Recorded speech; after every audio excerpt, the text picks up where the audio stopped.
Hey y'all, hey everybody, hey. I hope everybody's doing good tonight. Welcome. Child, you know this thing don't go right unless we have some technical difficulties going on. You know what I'm saying? That's just the way, that's the nature of the beast, and that's just how things go in this technical world, right? But if we were sitting in front of a studio, we probably wouldn't be knowing that it's me. Child, please, we probably still have some problems. Well, welcome to Mission to Mental Health. I am your host. I'm your host, y'all. Look, I can say I'm a host. Look, I can also say I'm a mental health advocate. I'm Jackie Robinson. I'm so happy to have y'all here with me tonight. I'm so excited. I got a special guest for you guys. She's the one who keeps these edges laid, fried, dyed, and when I say dyed, I mean dyed, because y'all know I keep it dyed and laid to the side. Now, don't get on here talking no crap about the way you got your hair slicked up with all your daughters gel in your head, slicked down, because I know you tied it down before the show. I know she ain't do that to your head, and you are absolutely correct. She didn't. You know why? Because that girl been on the vacay, and that's okay, because when she's on vacation, I always make a way, right? So I had to, London, let me get that gel, London. Let me get that gel, and I laid these edges on down. So your girl is ready to go. She got her lips popping and all that good stuff. She is ready to roll. So my guest, she's hanging out in the background. I'm so excited for her to be here. I'm going to bring her on in a few seconds. I just want to tell you a little bit about her. Her name is Dana Green. When I met her, she was Dana Carr, boo. But her name is Dana Green because she's what? She's married now. She's been married for quite a while. I want to say probably about 6 years or so. It's been a minute. So she's a great friend of mine. She is an inspiration, y'all. She is what they call a philanthropist. Yes, that girl is a jack of many trades. But I'm not gonna steal all her shine and all her bio. Oh, and y'all, I'm still working on the look. I'm still working on the lighting. Hopefully, I see Perkins is on there. Maybe Perkins come over here one day and help me with my lighting so I don't have all this fuzz in the background. I'm still figuring this thing out, y'all. I'm still figuring it out. God is still working on me. But check this out. I'm about to bring my guest on. Y'all show her some love, give her some hand claps, holler at her in the chat. She ain't doing your hair today, so don't be talking about, can I make an appointment? You got to holler at her offline about that. You know what I'm saying? But we're going to plug all of what she got going on. So I'm about to bring you all my special guest, y'all. I'm so excited. It's been weeks. I've been trying to get around here. Sister been booked up. She been busy. I've been busy. But guess what? I got her today. So stand by. I'm going to bring you all Dana Green. Dana, Hey, girl, you hey, there? Girl, we was going through some things for a minute there, right? girl, got me sweating. I done sweated my little brows off and every damn thing. Hey man, this thing ain't working right unless you got some technical difficulties. That's what I'm learning I about the show. see. And you I know, I see. used to let people come on 10 minutes, well, like 15 minutes before the show. No. And twice, girl, twice, I have had issues with my technology. And it just Yeah. so happened I was on my girlfriend Sharita's show, the Triumphant show last Uh-huh. Monday. That girl made me get on an hour early. Yeah. She's like, I Yeah. ain't got time to play with y'all. An Yeah. hour early. So from now on, I get my folks to come on hecka early.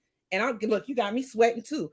Get my folks to come on hecka early because you never know, what's gonna happen, right? Yeah. So we Yeah. got you straight. I'm so glad you're here. I'm honored. I'm honored to Uh, have you here. I'm very honored to have you on my show. Look here. You got well, makeup on. see, this is the crazy part. I'm used to you being in my territory. Now I'm in your territory. You all up So in it, this, boo. oh, You all up in it. Look here, you got makeup on. Don't you let them lashes come off. No, I'm sorry, them your lashes. Like the these girl. are mine. All right, like the girl told me, your hair big. Good. Don't you let that makeup come off on this show? Well, you can because guess what? That's just what it's about. So me And and Dana are. Go ahead. I am the first guest to ever bring wine I onto. was getting ready to say we ain't down in no park, y'all, but we having what's called wine down Wednesday at the crib. She said, can I have a glass of wine? I said, absolutely. You know what? Yeah. I wouldn't be a true friend if I didn't have a glass of wine with you. So I tried. I have a glass with my name on it and I can't find it anywhere. I'm sure I'm Uh-huh. gonna find it as soon as I get off this stream. But we going old school. At least I didn't pull out one of them fish bowls like me and Kim used to have. Me and Kim used And to you guys feel free to grab some wine of your own. It's okay. right. So we wind down Wednesday in it, y'all. So Yeah. Dana, I'm so honored that you are here, that you're here to share your story. Tell Yeah. the listeners a tad bit about you. Not a tad bit. Tell them about you. Tell them everything that you do. And make sure before we go that they have information about Hungry Hearts and Uh-huh. everything else that you got going on. Okay. Well, to start, I've been doing Jackie's hair probably as long as I've been in the industry. I've been in the industry for 21 years. I'm a hairstylist and I own a hair rock salon. I'm also an author of two children's books, Today and Tomorrow's Blended Family. I also have a nonprofit organization that I founded and am a philanthropist where we take care of the needs of low-income families and the homeless. And that normally ties into not only my background with my father being mentally ill, but also having to deal with um, people on the streets that are mentally ill. So all of it ties in together. And there's more to come. I got other stuff that I'm doing. So I'm excited. I'm excited too. So tell the listeners about how you got started with Hungry Hearts and what led you down that journey. What led me, it started as just an outing with a Facebook group. We wanted to have some type of outreach. And I ended up being a part of a particular group, and we went out and we fed the homeless down on Trinity Avenue. If any of you guys are familiar with Trinity, you already know down the street from the Greyhound bus station and all of that, you already know what's going on down there. Oh, you So talking about down by Magic City? yes, down by Magic Uh-huh. City. You have to say So it so they know. You say Greyhound, these folks drive. They ain't catching no Greyhound. Tell them Magic City. They know where that's at. So we went down there to feed, and when we left, I just did not feel satisfied with just doing it one time. Mm-hmm. And so I started off where um, it was, just people who wanted to join me. And then next thing you know, I had a couple of times where it was just me going out there and feeding. And then next thing I know, more and more people join me, and we are just we are working out there. We're in How the long process. has it been now? It's been almost 11 years. 11 years. 11 I years. So remember when you started. we're trying to find a new location now to feed. Um, and we can always go to shelters, but I just like meeting people where they are. And if feeding them on the street is what it's going to take, then that's what I want to do. And when do you go? Just in case, anyone who's listening says, hey, you know what? I want to join her. We When do you go? we go every third Saturday of the month. We've been off for the last 2 months, just with me just vacationing, and then on top of that, trying to find a new location to Right. feed. So every third Saturday, and my goal is to get a food truck where we can do it more often. Mhm. Similar to like a ice cream truck kind of style where they can just walk up and get food and healthy food at that, not just, Right. a bologna sandwich or something like that, a meat and two vegetables. So that's our goal, is to eventually get a food truck to be able to do that. It's gonna happen. We already Yeah, know that's gonna happen. yeah, yeah. We've already I'm predicted that. excited. Yeah, we already know that's gonna happen. I remember one time we were having a conversation. You were telling me that you found out that your grandmother fed the homeless too, right? Was it your No, grandma or I found out my grandmother was a hairstylist, and I didn't know. I didn't find out until her funeral that she had been a hairstylist. That's on my dad's mom. right? My great grandmother on my mom's side was a hairstylist too. So yeah, that's when I Yeah, found out that. yeah. So you want to share a little bit about your family? You got some cheering and all that good stuff, and a husband, Yes, and yes. they I doing got some I, great I got a things. good old husband that's right over here making some salmon, and y'all probably heard a little blowtorch and beeping and all kinds of stuff. Go Raiders! Woo woo! You want to come say hey? You might as And well. I have my husband, Mike Green, Hmm. and then I have two bonus babies that are 18 and 16. They're not babies no more, but I call them my Oh, babies. Hi, brother. Hi, Um, brother. yeah, so hubby and then two bonus babies. Absolutely. And you're forgetting two special little pooches. Yeah, one of them just tried to jump in my lap and I had to see him off.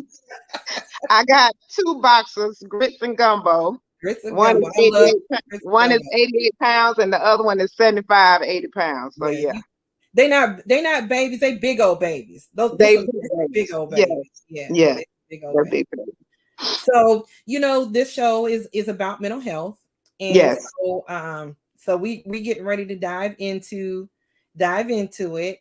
And Mm-hmm. so, yeah, I've been telling everybody to watch you to because you are the first guest who has this particular story.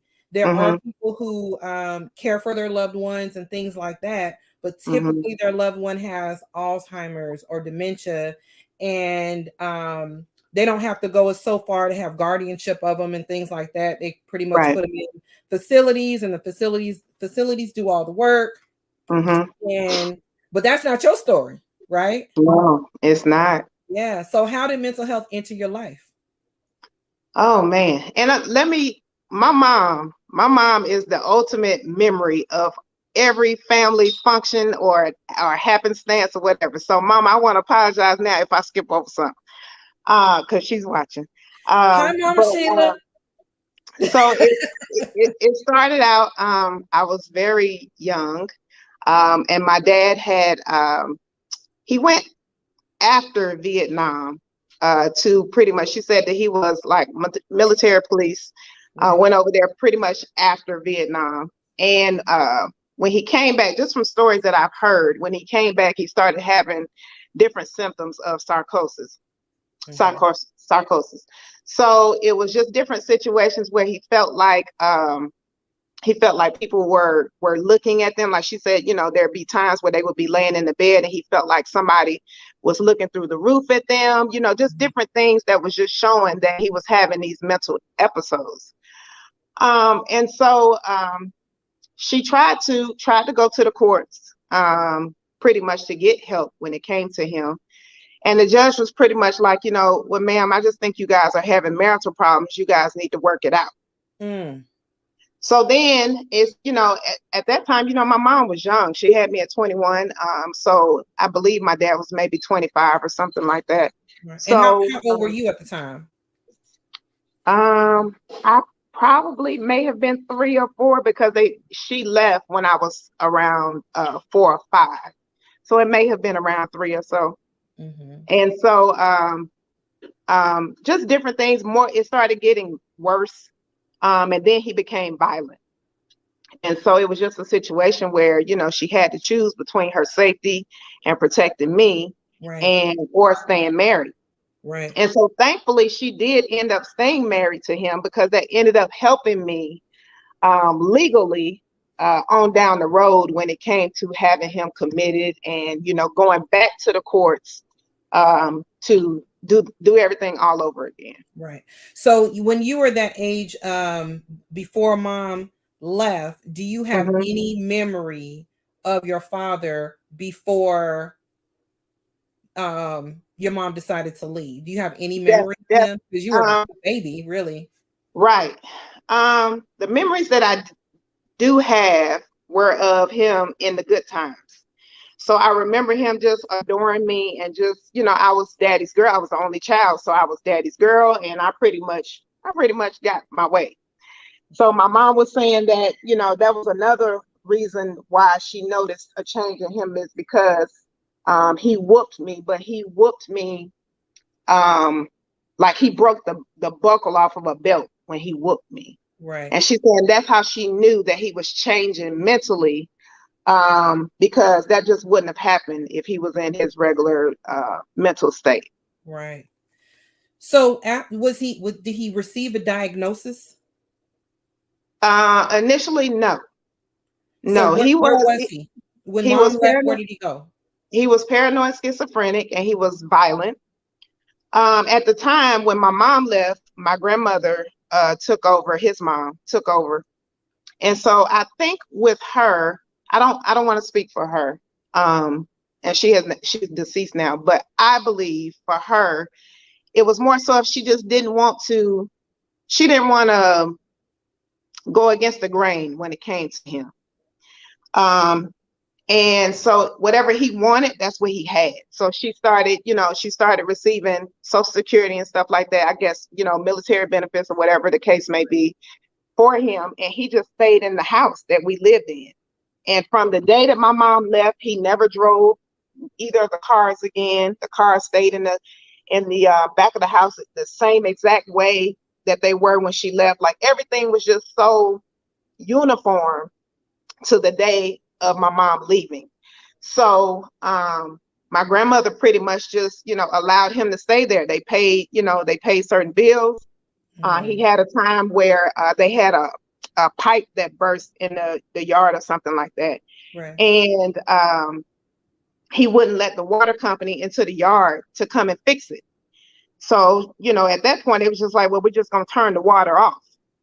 So even still, she allowed him to stay in the house. And I believe from the time that I stepped in, when I stepped in, it was 20 years later. Right. And so he had stayed in that same house for those 20 years. And so it was just a situation where someone called from my hometown and was like, hey, you might want to check on your dad because he doesn't look well. Because when he stopped driving, he walked everywhere. Everybody knew, they knew of him and that type of thing. And he walked everywhere. And so someone just said, you may want to check on him and see, how he's doing or whatnot. And so just trying to go through the process of having him committed is how I found out where he was health wise. So we're gonna touch on that in a few seconds. Okay. I wanted people to understand what schizophrenia is. Yes. It's schizophrenia, right? Yes. Okay. Paranoid schizophrenia. Paranoid schizophrenia. Mm-hmm. And let me see. I got a couple little things that I wanted to share about schizophrenia, just in case people didn't know. Okay. So schizophrenia is a chronic and severe neurologic, goodness, I can't even talk. That's Neurological brain disorder. It was estimated in 2020 it affected 1.1% of the population, or approximately 2.8 million adults in the United States, 18 years older. Now, keep in mind, this is a 2020 study. Yeah. We're now in 2022. You can imagine after the pandemic, I'm sure the numbers have grown. But one thing about schizophrenia, it is not the most prevalent or the most common mental health disorder. It's a small percentage of people that have it, but they say approximately 1 of every 100 people in the United States has this disorder. Wow. Approximately 2.5 million Americans are living with schizophrenia today, and there are over 100,000 new cases each year. So even though it's not number one on the spectrum, it is common. It's there. Yes.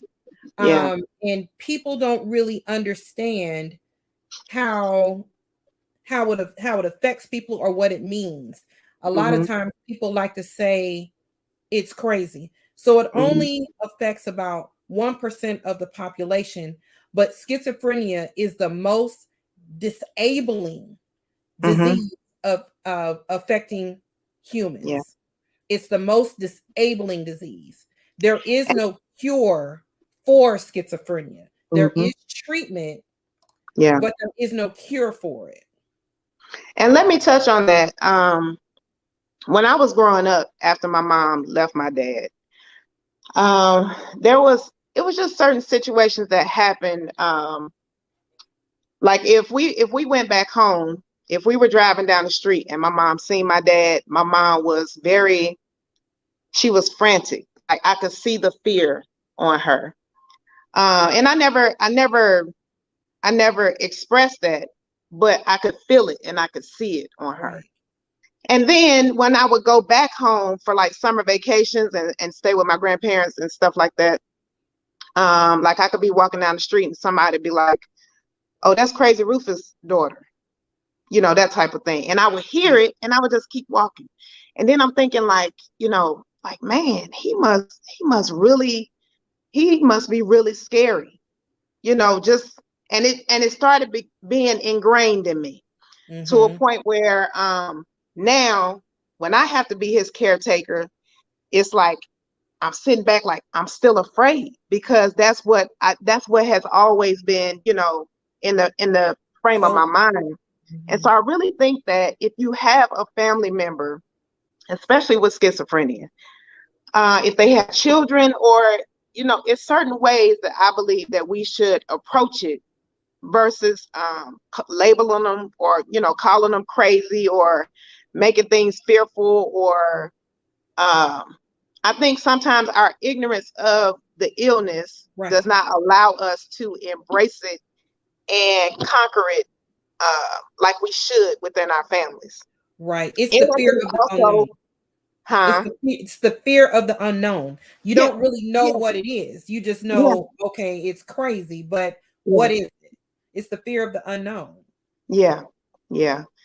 And so I think it makes it, especially when I go out to feed the homeless, it makes it easier for me to see people as they are, because I can recognize it immediately. I can recognize it, for what it is. And so I think that we just have to do better with really changing that stigma within our families about, dealing with them. Right. It's hard to, it's kind of hard to change our old school folks because they don't really understand it. But moving forward with our generation and the ones behind us, they're a little bit more receptive to learning about mental health, especially now because we're talking about it so much. There's different illnesses. Everything's not schizophrenic. Yes. It can be hereditary. It can be triggering from drugs. Yes. It can be a traumatic a situation that happens that brings it out of somebody. They can have more than one diagnosis. Usually people with schizophrenia, they have more than one diagnosis. And I heard you say something about your dad having post-traumatic stress disorder from the military. Yeah. So it can be several things that brings it out. So moving forward, 20 years later, someone contacts you from your hometown and says, "Hey, I think you need to come down here and check on your dad." So what do you, now that being that you have this fear of this person, how do you go about saying, "Okay, let me go down here and see"? I still felt like it was my duty. Like, that's my parent. It's my parent. And when I'm out here and I'm feeding people, like, I understand why they're out there, because they may have had a family member that just couldn't do it anymore, that just couldn't, like, man, especially a paranoid schizophrenic patient in your home. Anybody that does it, I don't understand how they do it. A lot of people don't do it. No, they don't. And so a lot of times they end up on the streets. And, and that's what baffles me too, because I hear so many people, "Oh, homeless people should just get a job." If you really knew the mental state of a lot of these people out here on the street, hell, a lot of y'all wouldn't even want to work with them, to be honest. Right. You wouldn't even want to work with them. But their mental capability is not even there to be able to get a job. Right. So when I got the call, I was all in. My mom, even though she was still legally married to him, she said, "I'll let you have that. I'll let you, if that's what you want to do, I'm here to support you." Right. And so, man, I got the call and I'm trying to figure out the steps. And they were like, "Okay, well, what we can do is, no, I take that back." I went back to courts. I didn't show up personally. But just so happened, we had the same judge that told my mama that she was having marital problems with my dad. That man was still. We had the same judge. Jeez. And he opened it up. I'm assuming he seen my dad's name. And he granted everything that I was asking for without even talking to an attorney, without talking to me or anything. So they then, the next steps were to have a sheriff to go and pick him up. And so and this wasn't even like recent stuff. This was over 20 years ago. In my mind, I'm just like, police don't know how to take care of mental people. You thought about that back then.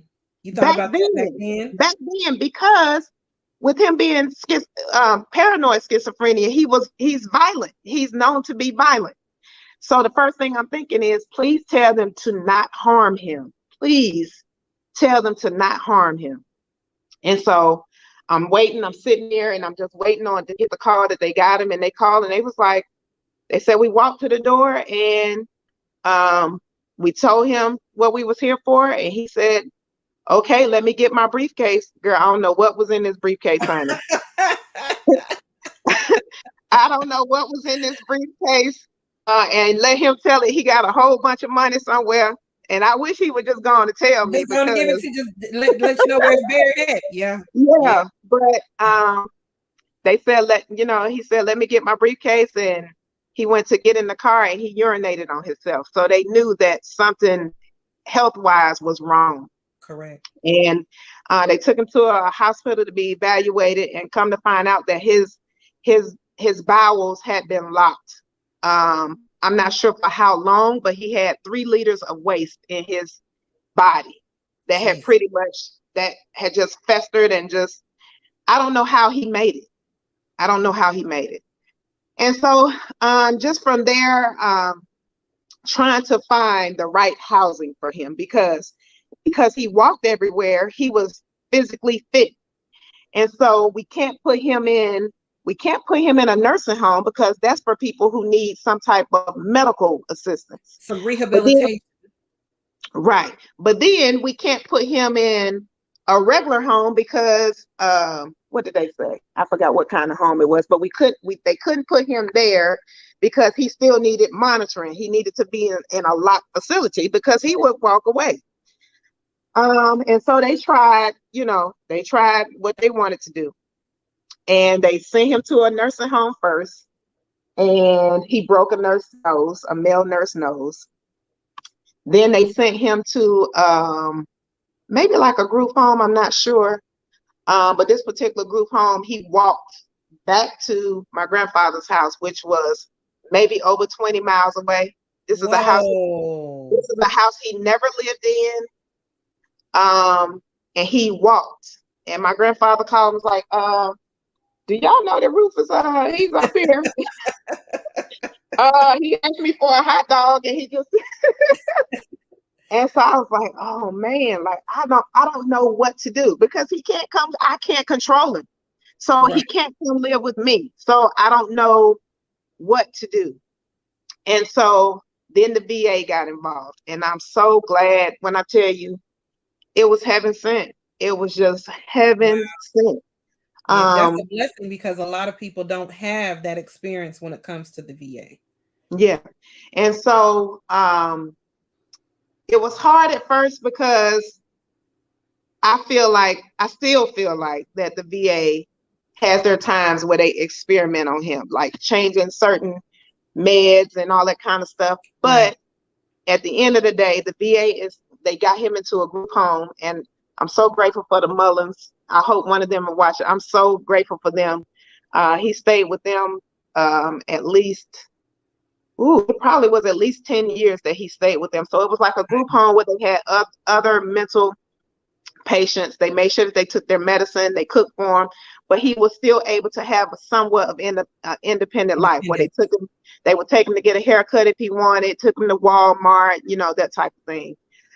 And so then his health started declining more. He was then diagnosed with dementia. So on top of the schizophrenia, affecting one part of his brain, now he has dementia affecting the other part of his brain. Hold on 1 second. Let me read Miss Sheila's post. She said He's diagnosed with paranoid schizophrenia with homicidal and suicidal tendencies, plus now dementia. Yeah. That's what Mm-hmm. she said. Yeah. And so, just, after that, like he has times where now he's in a nursing home, Mm-hmm. and he has fainting spells. They were able to get his intestines.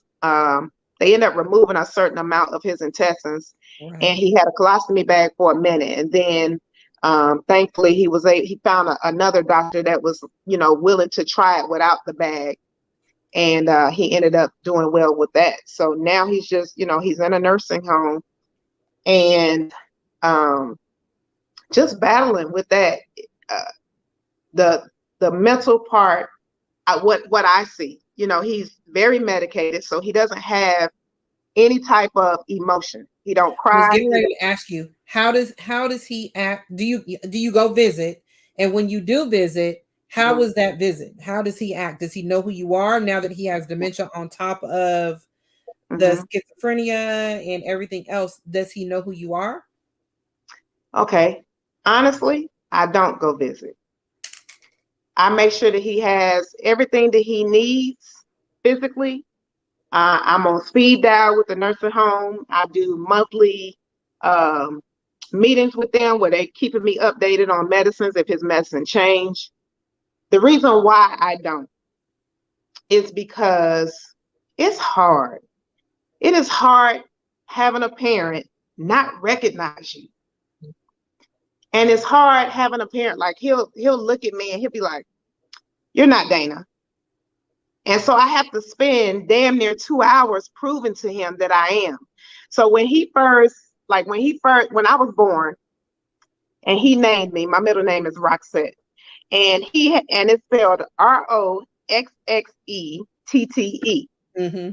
Well, on my birth certificate, it's spelled with one X. And because of that, if I show him my ID, he's like, "No, my daughter's name is spelled with two X's. So you're gonna have to come better than that." And he's very, very um he has his moments where he got a badass attitude. So the last time that I did go see him, he was in Tuscaloosa. I've driven 4 hours to go see him. And I get there and he was like, "I don't want you here." Mm. And I said, "Well, I drove 4 hours, so your ass gonna sit here and look at me Right. because that's just what we gonna do." And guess what he did? He sat his ass there and looked at me, did not speak to me the entire time I was there. Because in his mind, you are not my daughter, because he remembers me as, and it took a counselor, a psychologist to tell me, Right. he remembers you as the 5-year-old girl that left. Yes.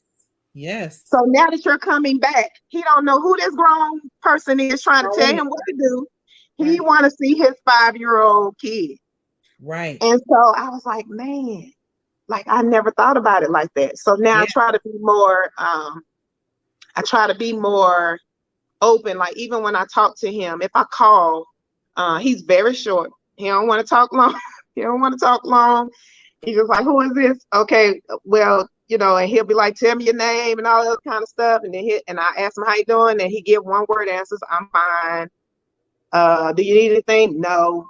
You still like fruit? Yes. What kind do you like? Bananas, apples. That's just how. Mm.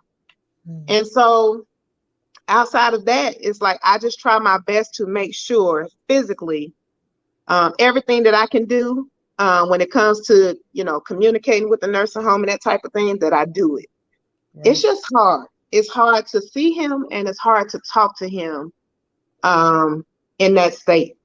I can't I can't put it into words of how it feels. Of course, it's hurtful, Right.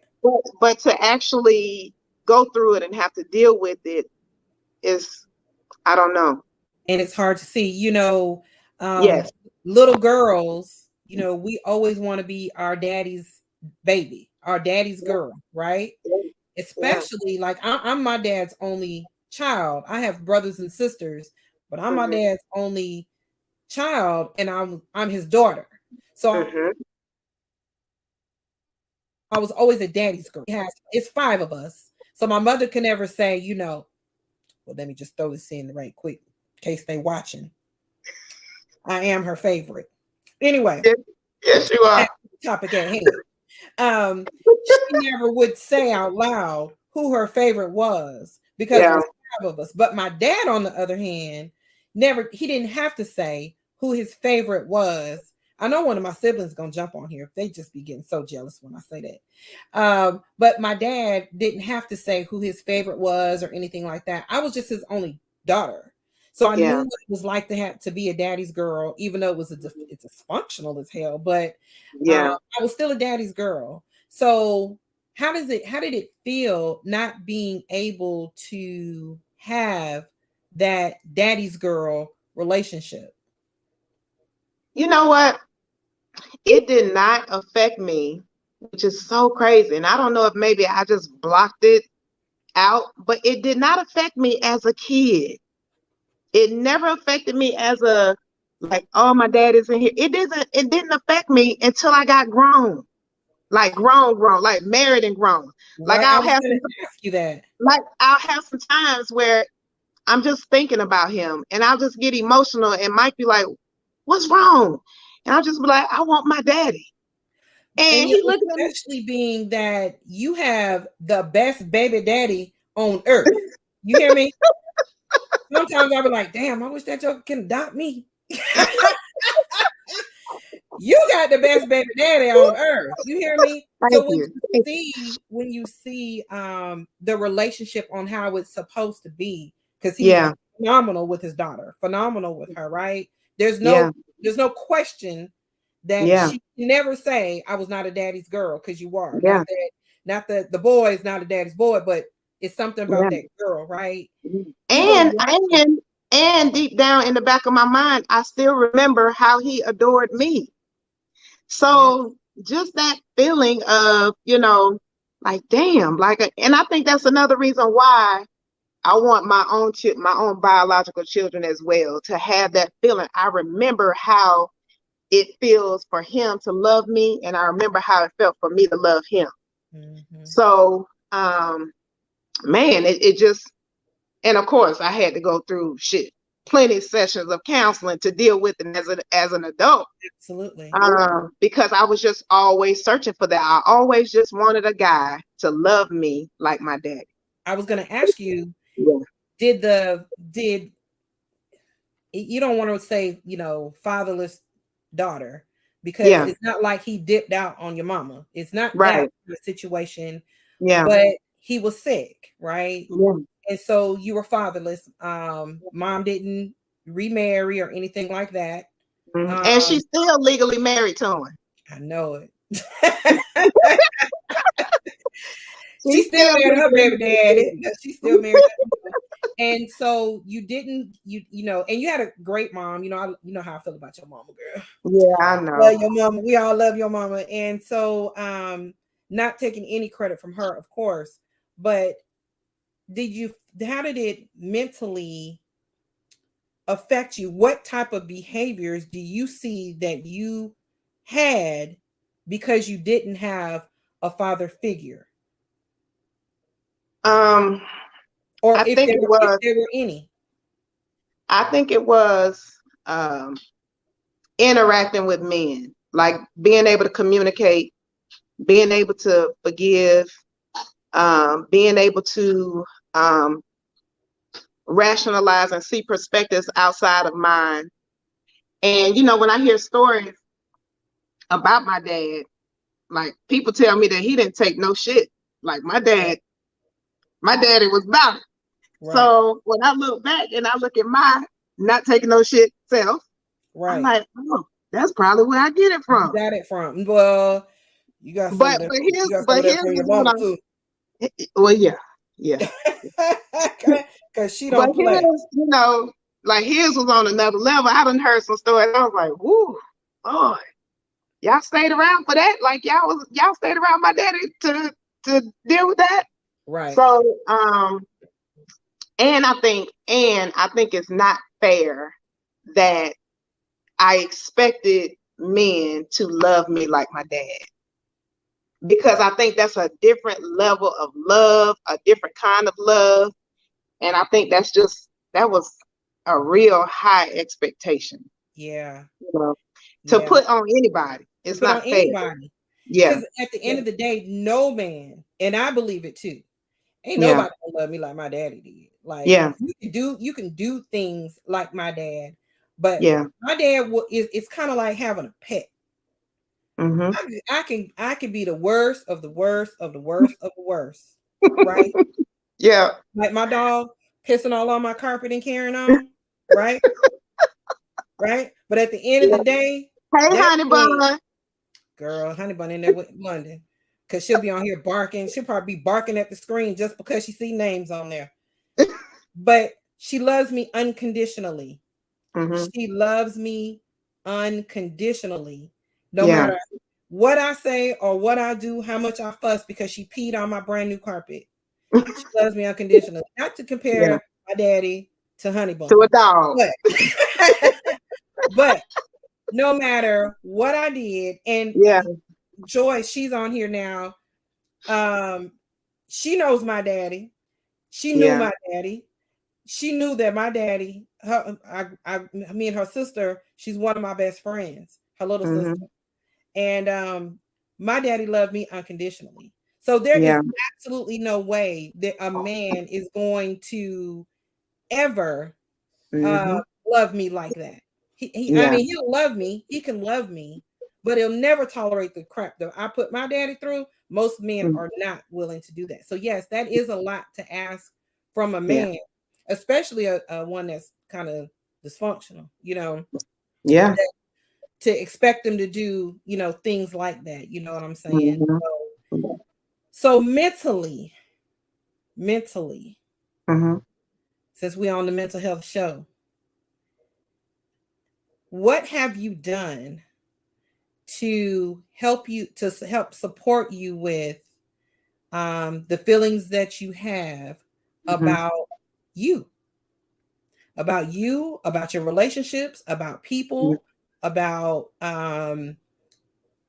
you're like a therapist yourself, unfortunately, because we come to the salon and sit in your chair and tell us all of our problems, not really considering our hairstylist has problems Her too. own shit. Yeah. We go in Yeah. there and we sit and we dump for 2 hours, because we're Yeah. gonna be in there about 2 hours. Look, unless they one of them girls running around with a little fade, because I know all you clients. But those of us that got the kinky hair, that got to sit there for 2 hours to get that color right. Your hair is not pink. Not today, because I used London's gel and slicked it down. But those of us, we don't really take that into consideration with our hairstylist, right? We just Mm-hmm. come in and use you as a counselor. So who counsels Dana? Who helps Dana? Ooh, I have a excellent counselor. And I think I think if I did not have him mentally, I don't know where I would be. I have no idea. He helped me to identify so many emotions and anger. I had a lot of anger. And so and I don't know where it necessarily came from. I don't know if it was just how like my life was diverted, once my mom left my dad. I'm not sure what it stemmed from. Um, but he helped me to see it for what it was and to embrace it, but leave it where it is too. Like you don't have to take that. You don't have to take it with you in the future. You don't have to, it doesn't have to make you who you are. Mm-hmm. And it made me want to, it made me appreciate my mental health. Mm. Um, a lot of times we joke around, we be like, thank God for a peace of mind. But that is real. You have to really thank God that we got people out here who they smoke one blunt and now they sick. We got people who got into a car accident and their head slammed up into the headrest and mentally something is off. You Right. got football players that are playing and one bad tackle and mentally they're off. It Right. is real. It is so real to appreciate your mental health Right. and to also just see it for what it is. If it's something, if you hearing voices, go Yes. get help for that. If you're at a point where you can admit something ain't right with me, Yes. go get help. It's so important to acknowledge it, to and embrace it where you are. Don't care about what people got to say. If somebody call you crazy and all this other kind of stuff, you have to protect your own mental health and the levels that it's going and all that kind of stuff. You have to protect that. Yeah. Yeah. Sometimes, when I started sharing about my daughter, they didn't diagnose her with paranoid schizophrenia. They just Mhm. diagnosed her with schizophrenia. I don't Mhm. know what I don't know. I don't know if it's a good thing or bad thing or what. I'm not sure. Yeah, Um, I but love my India. my India. Mhm. Um, dang, I lost my train of thought. You I'm got me. sorry. No. I'm sorry. Um, people with when I started sharing her story, I used to get like look on social media, I had shared the story and I get like this these little praying hands and girl, we praying for you and um just girl, it's gonna be okay and all this kind of stuff. And in actuality, it's not okay. No, it's not. Not okay. It's the most anytime you have to deal with family Yeah. that you just can't put away or throw away or not see about, and they have a mental illness, Mhm. it don't go away. Yeah. It doesn't go away. So you Yeah. have to do things to take care of yourself because you can easily do you ever fear do you ever fear that this can be passed down to our green beans? It has never been a thought. Thank God. It has never been a thought. Especially with everything that I have to go through for them little jokers to get here. I just my faith level just won't allow me to accept Absolutely. that's gonna be. Um, my husband has expressed concern, which is, Rightfully is so. rightfully so. Yeah. Um, but I have never thought Good. about it. No. Yeah. I mean, because it's definitely not something, well, hell, if I have schizophrenia in my family or in my ex husband's family, we don't know about it. Yeah. So we didn't see it coming. Yeah. So they do say, that it can be hereditary or something. So it is not something that we worried about happening. So you never know. You just Now, my never know. dad does have a brother. I don't know, and maybe my mom can chime in. My dad has a brother who also is mentally ill. I don't know what he has, but he's homeless in Alabama. Mm-hmm. Um, and every now and then I'll hear people, say, "Oh, I seen him," or that type of thing. But I don't know, have no idea of his status or anything like that. Right.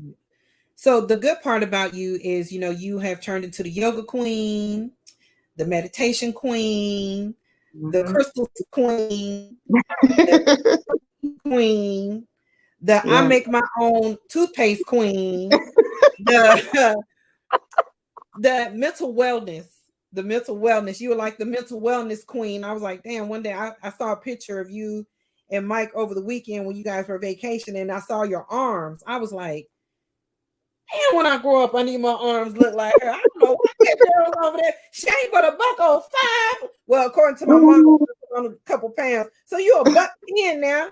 How she lifting all that weight on them arms? Girl, What? you're a mess. Mess. A mess. Man. Yes, So you do we have down to our to. last 10. We're down to you have to keep your wellness in check. You Yeah, definitely have to keep it. you do. Not just that, a support system works as well. So it's Mm-hmm. great that you have a good therapist. It's great that you understand mental wellness, and a support system is also very. And you do have a good support cat over there. You know, my brother's a pretty good guy. And even though he almost got took out before the wedding, he almost got took out. Yeah, I know the story. He almost got took up out of here, but we saved him. We saved him. So you know, it's great to have a good support system. It is. Gardening. So you do a lot of things to keep your mental health in check. And so we got like 10. I want to say this real quick. Mm-hmm. And you and I have talked about this, but we have not really moved on it. I think it is so important that we really work on changing laws when it comes to mentally ill people. Yes. I really think you and I should work on that, because it should not be hard to have your family member, your parents, your child. It shouldn't be hard to have them committed when you have proven time and time again that they are a threat to themselves, to society, to anything like that. It should not be that hard. It should not have to cost your whole retirement and everything else, your whole life, to put your loved one in a position where they're safe, and where they're safe from themselves or safe from hurting anybody else. And it's so crazy that you have these laws. Like with my dad, they would tell me, well, it's not much we can do unless you can prove that he is a harm to himself or a harm to society. Okay, so you want something to happen first before I can prove that? When you have all these charts, medical charts, where you have evaluated him and you see that he believes that he's 16 years old and he's in his 60s. Right. Like all these different things, or you see all these medications that you're pumping into his body, and you can't, and for some reason that doesn't tell you or prove to you that he's not mentally capable of, being in a facility. It's so crazy to me. And I really think anybody that's watching, I know, Jackie, y'all have the petition with India's law and all the different things. You guys pay attention when these congressmen or anybody that's in your local district, and they start talking about stuff, start asking them about mental health and ask them what they're going to do about it. Right. Because many of them, they bring it up to bring you in to vote. And then after that, it's nothing. You don't hear about anything. Right. And that stuff has to change. Like how many people do I have to feed being mentally ill because they parents out on the streets?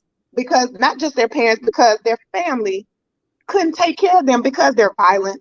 Mentally, they're not there to be able to, sustain a peaceful home. Right. Like, when does that change? That's very passionate for me. That is a thing for me. Girl, take a drink.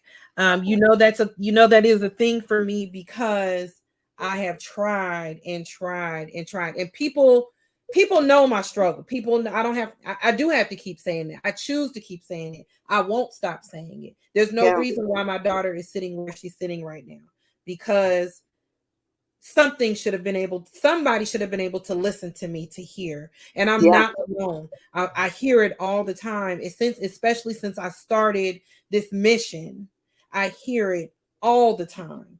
The time. You're right. We do need to, you can't sit on it. It is definitely election time. It's definitely election time. And, it's not like I'm changing parties or anything like that. However, I do want to hear what everybody has to say. Everybody. Because at the end of the day, this state is like 48th in the we are horrible with mental health. Mm-hmm. That's a shame. That's appalling. It's appalling. There are 2 facilities in this state for people to go for long-term care. The third one, you have to be sent there, which is Georgia Regional. We know that. But there's 2 in the state. One is going to cost you about $30,000 to go for 6 weeks. One only got 10 beds, but you got thousands of people running around here needing help. So you're right. Things need to be changed, but not only do laws need to be changed, there needs to be places for people to go. Yes. There needs to be places for them to go. And So shelters is not it. heck no, the shelter ain't it. I don't even want to No. be in the shelter. No. So, people shouldn't have to resort to shelter life because Nor they're sick, jail. or jail because you're sick. That ain't where sick people go. No. I mean, I got high blood pressure. Y'all gonna make me go stay in the shelter because I got high blood pressure? What they do that at? Because I like to eat.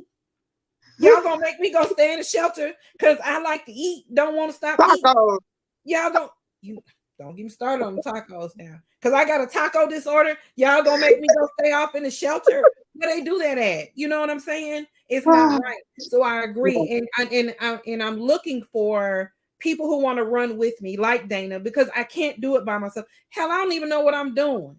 I'm just being honest. I don't even know what I'm doing. I just do. I just do. I wake up out my sleep 3 or 4 o'clock in the morning. I start writing stuff down, and I try to catch a couple hours before I gotta go, go to work. But yes, that is, we need to start having meetings like that. Like back in the day, SCLC used to have their meetings down off at what's the name of the little restaurant, Pascal's. How folks used to go down to Pascal's. Well, we need to go somewhere at some taqueria and go sit and No taqueria. we can't go to We can go right down there to the African American Library down on Auburn Avenue. We can't go to the taqueria just one time. No. I'll show up, but after that, I'm going to the taqueria and get some tacos. I'm just saying, tacos make everything better. But we do need to start meeting, and so I'm down to about 4 more minutes, right? And I always try to leave like on a higher note. I always try to pump this thing up a little bit. So I'm gonna ask you, like I ask everybody on the show, if you had unlimited funds, 10 times the money that you're making now, 10, 15, 20 times the money you're making now. The billionaire, the billionaire in Chicago who won all that money said, you know what, Dana, I'm about to shoot you a few million for yourself. What would you do with it? What would you do with it? Moving in mental health, period. I'm doing something to house, to feed, to get help, help families, to educate families, to support families, and definitely with the homeless. When I tell you I will be running trucks through every state, because everywhere you go, you see tents under these bridges. That you see them, and most of us drive past them. Most of us we might judge them, but just know it's a human being. That's a human being on that street when they ask you for money. That's a human being when you see them walking down there, and mentally they not right. I just like helping people, man. What would you do for and Dana? Now, of course, I'm probably gonna go on vacation first. Okay. Where are we going? We going to Bora Bora, Fiji? Where are we going? Girl, I don't know, but we going for a whole month. Yeah. We're gonna go because when we come back, we're gonna hit this ground rolling. We gotta work, right? I want to be able to help as many people, and I want to be sitting in front of somebody's governor, in front of somebody's mayor, to get some stuff done. Absolutely. So how can people reach out to Dana if they want to help with Hungry Hearts, if they want to buy your book, if they, I don't know if I'm gonna let them get no hair appointment. You can go to my, how do they get in contact? You can go to my Facebook or my Instagram, The Real Dr. Green, and that will have every website, every link for Hungry Hearts, Today and Tomorrow's Blended Family, and for Hair Rocks. You can go to all of those sources from my main pages, The Real Dr. Green. There it is. Yeah. I put it on the screen for you. The Real Dr. Green on Instagram, on Facebook, on all social media platforms. You can find, if you want to jump on the Hungry Hearts mission with her. She's homeless every 3rd Saturday of the month. If you just want to, if you don't want to go out there, you can donate. She will gladly take your funds and turn it into a turkey. Them people are good. So hold on, I'm picking it up. Yeah. So, if you want to get her a case of water whatever, hit her up. You And can drop if you can't help me, I want to challenge you. Everybody knows somebody that's dealing with a family member that's mentally ill. Help them out. If they're caring for their family member, go over there and give them a break a little bit. Yes. Go take them something to eat. Just call and see how they doing. Tell them to tell you the truth, because sometimes we may say that, but I know we just went over an hour, but just It's okay. help your friends and family. Yeah, definitely. I really understand how that feels because that girl was up in here driving me crazy. Yeah. Y'all get ready. I'm about to turn that right there. Hold on. Here we go. Y'all know I'm new to this thing. Here we go. That driving me crazy. That's about Yeah. to be part of my motivational speech that I'm about to start doing. Driving Yes. me crazy. Y'all look out for. I was really, really blessed yesterday by somebody, Kevin McNeil. I'm gonna say his name, Kevin McNeil. He really blessed me and encouraged me and gave me some. Man, he gave me some tea, y'all. He gave me some And tea. listen, you doing all this facilitating, I want to give you your kudos. I am Thank you. so damn proud of you. Thank I'm so proud of you you. for turning this lemon into lemonade. I'm proud of you for what you're gonna do, what is to come. I'm happy for you. Thank I'm very you. happy for you. Yeah. Yeah. Y'all look, y'all gonna try to get my autograph now because we about to be big in this thing, right? We about to be big. Yeah, I got some nuggets. So, Dana, I appreciate you so much for coming on and sharing your story. I know we You're talk welcome. all the time. Mhm. I know a lot about your story and everything, but I wanted other people to see that mental illness comes in so many different forms. Yeah. Um, this no one can prepare. I know your mom had probably when she got married, because your daddy was fine, girl. When your mama married your daddy, look, your mom was fine too. Let's just call a spade a spade. And Lord she help. had their little girl. The last thing your mom even probably could imagine was Yeah. this being a part of her life. She Hmm. probably could not imagine this. No one can prepare for this. So Yeah. I bring people on to show mental health comes in all kind of ways. It can come through your father. It can come through your children. It can come through your mother. It can come through your sister, but I bring people on to share their testimonies. It can be themselves.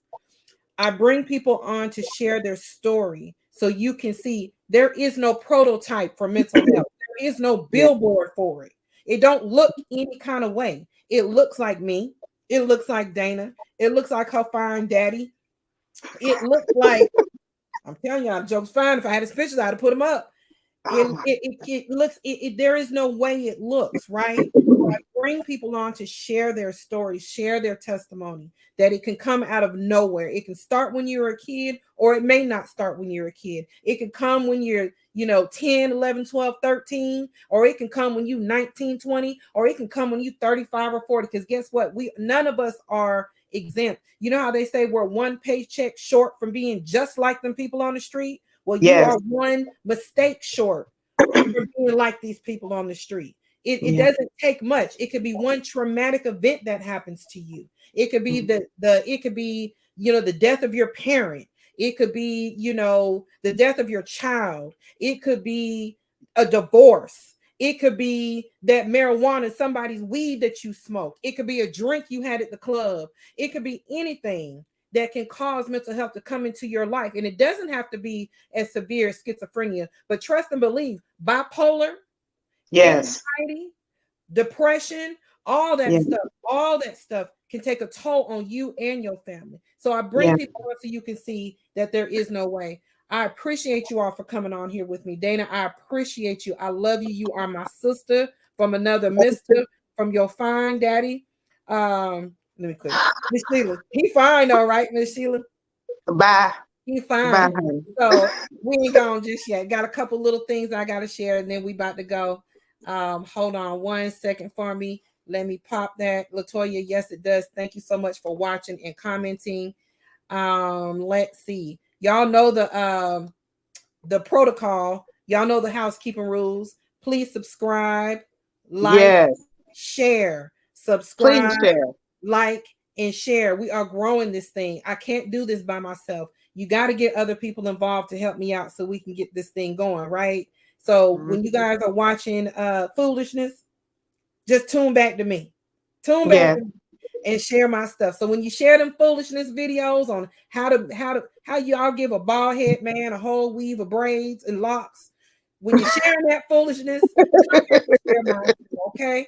If you know somebody who wants to be a guest on the show, I'm always looking for guests to be on the show.